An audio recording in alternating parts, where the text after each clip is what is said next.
Hello everyone, Mark Bruce here. One of the most important things to know about Richard III going in is that it's based on a long series of real historical events in English history, usually referred to as the Wars of the Roses. Most of Shakespeare's first audience would have been familiar with these events and the people involved in them to some degree.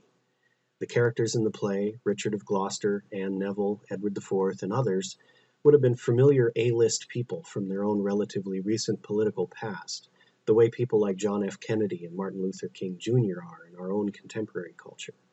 So I think it's helpful to know a little something about the Wars of the Roses and the historical cast of characters you're about to meet. In a broad sense, the Wars of the Roses were a series of small-scale but bloody conflicts between about 1455 and 1487 between two influential families, the House of York and the House of Lancaster. Their conflict was about which family's heirs had the right to be the ruler of England. And by the way, if you made a connection between the sound of the names of those two families and two popular fictional warring families, you wouldn't be wrong. Nor would you be wrong to imagine that the author of that series wasn't basing his own version of the villain you love to hate and hate to love on Shakespeare's Richard III. The immediate cause of the conflict goes back to something you might already know about, the English victory over the French at the Battle of Agincourt under Henry V in 1415. You might remember that the chorus at the very end of Shakespeare's play ends by saying that everything that Henry V won in France was lost again by his successor, Henry VI. As it turns out, that huge amount of captured territory was really hard and really expensive to hold on to. And Henry VI, as a guy who became king when he was 9 months old, had a really hard time managing it, not to mention managing all the powerful adults who wanted a bigger piece of that pie. That situation is the immediate flashpoint for the Wars of the Roses. But to really understand the relationships involved, we need to go back a little bit farther, to the guy who started the 100 Years' War to begin with, Edward III. It all goes back to Edward III and 4 of his sons: Edward the Black Prince, John of Gaunt, Lionel of Antwerp, and Edmund of Langley, the first Duke of York. The eldest and most popular son was very much Edward the Black Prince, who everyone loved and expected to be the next king. The problem is that he had the gall to get sick and die before his death in 1376. When Edward III finally did pass on in 1377, the crown wound up going to Edward the Black Prince's son, who was crowned as Richard II. The problem here is that Richard II was regarded as a somewhat weak king, and there was another guy on the scene who thought he had a better claim, a guy named Henry of Bolingbroke, who was the eldest son of John of Gaunt. Long story short, Bolingbroke stages what amounts to a coup and in 1399 murders Richard II and has himself crowned as Henry IV. Henry IV rules until 1413, when the crown passes without incident to his son, whom you may already know as Henry V. While Henry V runs the country pretty well and wins that big battle at Agincourt, he winds up ceasing to be at the relative young age of 35 from illness. That's in 1422. His son is also crowned king as Henry VI, but the problem is that he's only 9 months old at the time. The problem there is that when a king is crowned that young, he goes through a period known as a regency, when one or more other adults essentially run the show until the king is old enough to do it on his own. This tends to create a lot of instability, since it allows a lot of powerful people to jockey for power and wealth. And the power and wealth for which they're jockeying in this particular instance has a lot to do with all of Henry V's recent gains in France. Everybody wants a bigger piece of that pie. Eventually, Henry VI takes the reins and tries to get his uppity nobles under control. But he's hampered, among other things, by the fact that he's prone to long bouts of insanity.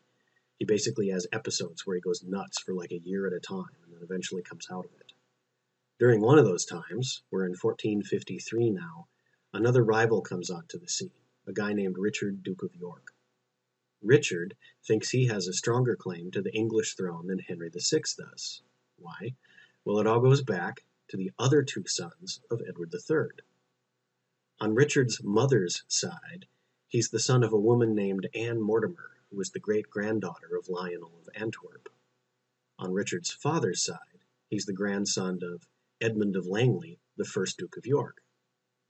Richard's faction thus comes to be known as the House of York, after Edmund of Langley, the first Duke of York, and Henry VI's faction comes to be known as the House of Lancaster, after the family of the wife of John of Gaunt, Blanche, Duchess of Lancaster. The House of York adopts a white rose as its emblem, and the House of Lancaster a red one, which is why the conflict between them comes to be known as the Wars of the Roses. This conflict goes on, sometimes hotter, sometimes colder, for some years, until at one point in 1461, when the Yorkists happen to have the upper hand, Henry VI is captured and imprisoned. Edward, the eldest son of Richard, Duke of York, deposes Henry VI and has himself crowned king as Edward IV. The conflict between the two houses continues for another 10 years. The next really decisive moment in the conflict is a large battle known as the Battle of Tewkesbury in 1471. Long story short, the Yorkists win, big time. The leader on the Lancastrian side was young Edward of Westminster, Prince of Wales, the son of the deposed Henry VI. Unfortunately for him, as at least some accounts have it, he was found after the battle grieving in a wood by another son of Richard, Duke of York, George, Duke of Clarence. Clarence beheads Edward on the spot. With the young Prince of Wales out of the way, the Yorkists realized that there was only one little obstacle left to mop up the Lancastrian line altogether: the deposed Henry VI, who, at this point, happened to be rotting in a tower belonging to yet another son of Richard, Duke of York, another Richard, Duke of Gloucester. This is the Richard that's the main character in Shakespeare's play. The evening of the battle, Richard sends Henry VI off to join the choir eternal, ending the Lancastrian line altogether and leaving Edward IV the undisputed monarch. Edward IV rules peacefully for a number of years, but he's very sickly, and Richard of Gloucester has got the crown in his sights. But he's got a few problems. For one, Edward IV has two sons who will succeed him. For another, he still has an older brother, George, Duke of Clarence, who'd be next in line for the crown even if the two sons of Edward IV weren't there. One thing Richard does to solidify his position at this point is to marry a lady named Anne Neville. The strange thing about their marriage is that Anne is the widow of the murdered Prince Edward, son of Henry VI, not to mention the daughter-in-law of Henry VI himself, who Richard, you'll remember, recently killed.